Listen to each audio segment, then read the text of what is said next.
Olá, sou Emerson Peixoto, sou psicólogo e também estou na TV Relacionamento.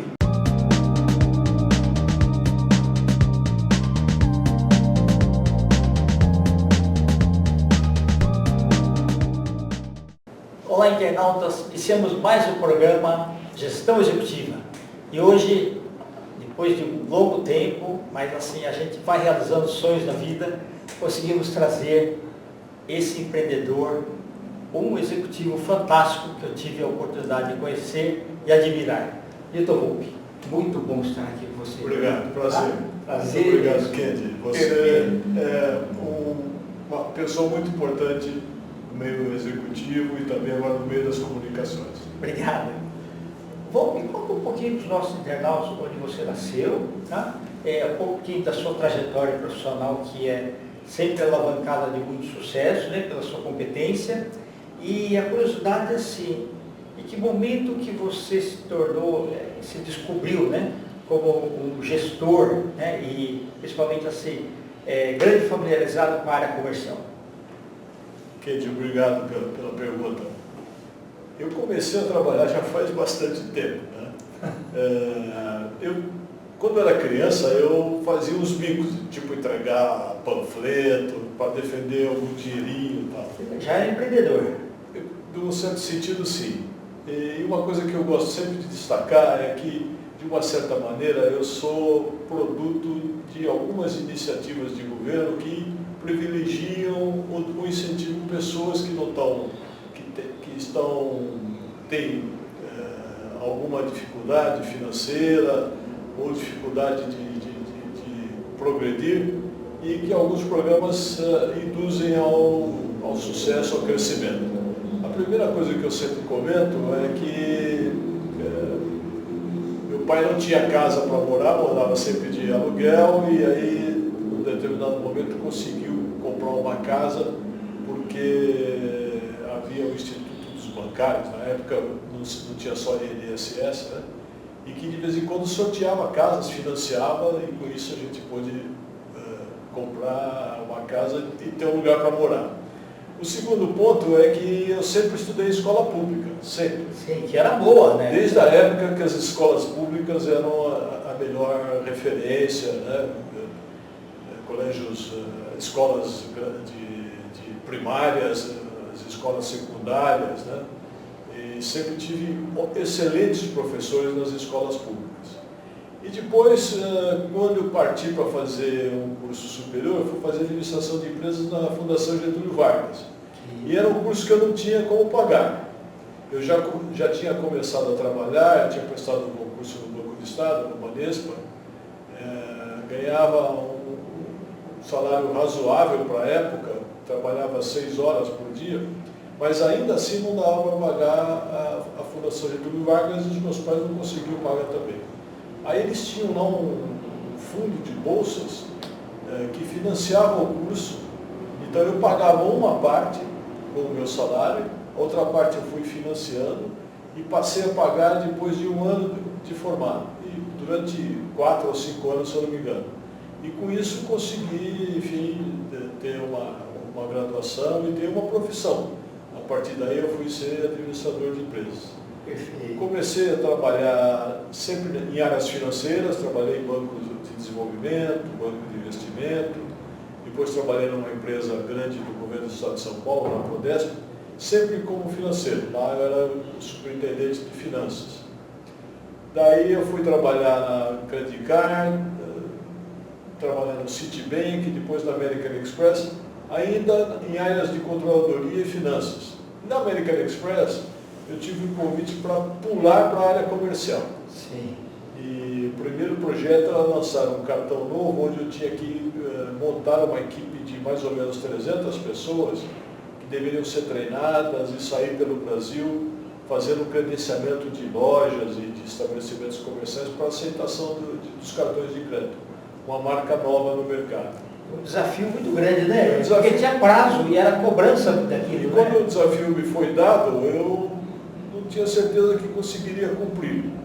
Mas aí, com muita persistência e necessidade de fazer as coisas acontecerem, e com incentivo da equipe, eu consegui realizar o projeto, conseguir me ver um vendedor a partir daí. Sentir conforto nessa atividade de propagar ideias, de treinar equipes, de buscar metas, conseguir resultados para a empresa. De lá para cá não saí mais da área comercial. Perfeito. E eu acho que uma coisa importante, assim, nós tivemos a oportunidade de trabalhar juntos na American Express, e que eu falo muitas vezes para os meus alunos assim, o entendimento do que é pedido depende da gente.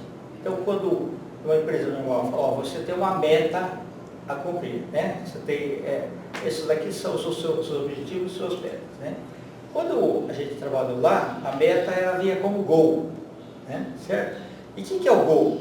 O gol não é quase, o gol não é bateu da trave, o gol não é passou em cima da trave, né? O gol é gol mesmo, né? De marcar. Então, eu até brincava com eles, falava assim, ó, se você pensar, em vez de meta, você pensar como gol, você fica mais assertivo. Você tem assim um ímpeto maior para buscar aquelas coisas, né? E até eu brincava com eles. E o gol não é só aquilo do futebol. O gol virou carro, depois o gol virou avião também. Então, as perspectivas são grandes, né? E você se identificou bastante nessa área comercial, né? Muito. E interessante isso que você está falando. A diferença sutil entre a meta e o gol é que quando você consegue convencer sua equipe de que há um gol a realizar, há gols a cumprir, a realizar, isso é mais do que meta. A meta parece que é uma coisa que você, bom, se a gente chegar lá, tá bom. E o gol não, o gol é sair para o mercado e fazer, cumprir, e aí você tem que usar isso para a equipe, né, para trazer dentro de valores aceitáveis, valores corretos, mas com muito incentivo e com liderança, você consegue superar esses gols e cumprir o que a empresa espera de você. Perfeito. Eu sempre trabalhei na área técnica, tinha a sua cobrança, mas eu acho que a maior cobrança era em cima da área comercial, porque tinha que trazer dinheiro, né? Tinha que trazer a parte, sustentar a parte financeira da empresa, né? E é interessante também outra coisa, Kendi, estou me lembrando, é o seguinte, eu, quando trabalhava na área financeira, eu tinha aversão à área comercial.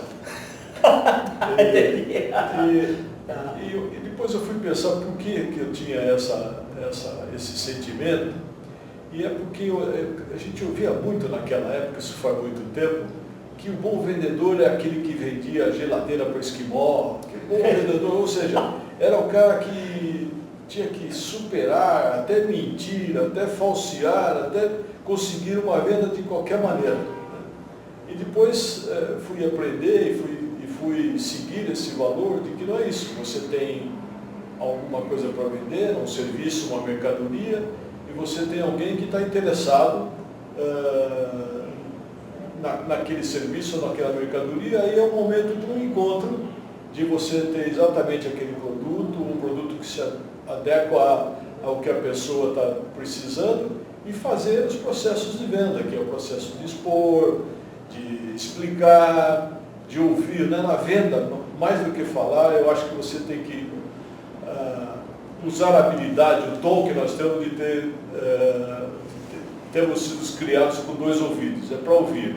Porque ao ouvir, você está ouvindo o seu cliente, você está anotando, registrando informações que são úteis para a venda. O cliente está dando alguma pista. Eu tenho um exemplo que eu com alguns outros empreendedores, nós construímos alguns galpões industriais no interior de São Paulo, em Campinas. Eram galpões de 2, 3, 5 mil metros quadrados. E teve uma negociação bastante difícil. Eu acho que preço é uma coisa que você tem que cobrar o que vale, a mercadoria. Os meus sócios eram mais flexíveis e eu entrei na negociação pedindo um valor por metro quadrado por mês forte e que eu achava que eu conseguiria. E os meus sócios diziam, não, isso ele não vai aceitar, deixa por menos, reduz 30%, 20%. Eu disse, não, nós vamos vender, a mercadoria vale isso. E eu me preparei, levei um kit com fotos. Essa reunião foi depois do potencial cliente ter visitado o empreendimento, mas levei um kit contando a história, fotografias, um kit kit completo sobre o galpão. E na conversação, que estava difícil, foi num hotel aqui em São Paulo, eu fui ouvindo as histórias. E aí ele me dizia, mas está muito caro, metro quadrado e tal. Eu achei já muito mais barato, próximo a Campinas.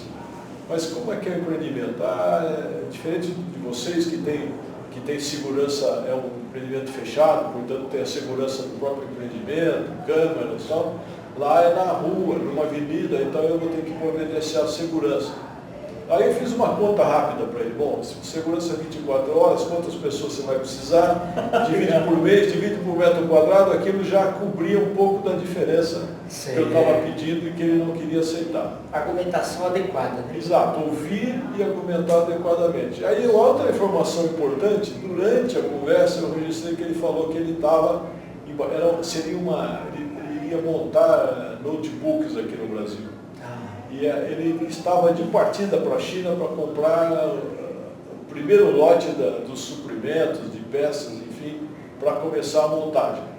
Aí quando eu vi isso, eu disse, olha, vamos fechar nesse preço que eu estou te pedindo, você leva assim, esse deck aqui e vai mostrar para os seus fornecedores chineses a sede da sua nova empresa. Opa, perfeito! Ele não tinha nem sede ainda, ele estava negociando a primeira sede.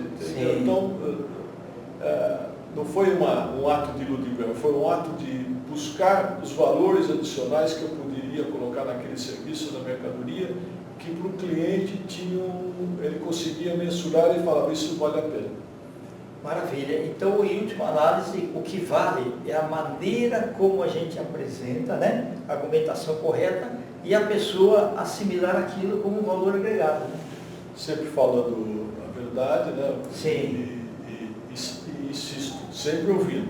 E dá um suporte para ele, né? Exatamente. Que ótimo. Parabéns, viu?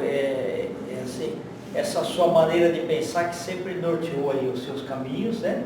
E te desejo aí sucesso sempre. Você escreveu um livro agora das suas memórias aí, né? Que são fantásticas. Você sabe que eu outro dia conheci uma pessoa que está fazendo uma coisa que eu estou começando a pensar em fazer. Ele senta na frente de um celular dele algumas vezes por semana e começa a gravar momentos da vida dele. Sem um planejamento, sem uma sequência cronológica firme, mas enfim, começa a gravar 10, 15 minutos e conta episódios. Ele quer, a missão primeira é deixar para os netos essa história, mas isso vai certamente formar uma base para ele compor um livro. Quem sabe eu sigo o mesmo caminho. Isso, perfeito, né? Tá ótimo. Volpe, eu quero que você volte outras vezes, tá? Obrigado, Kendi. Você é sensacional. Prazer mesmo. Fala os seus contatos que nós vamos escrever aqui, por favor. Então, no Instagram eu sou o newton.volpe, nilton.volpi, e no Facebook Newton Volpe. Tá ótimo. Internautas, que os agradecimentos então a esse fantástico profissional Newton Volpe. Nós finalizamos mais uma Gestão Executiva. Grande abraço e até a próxima.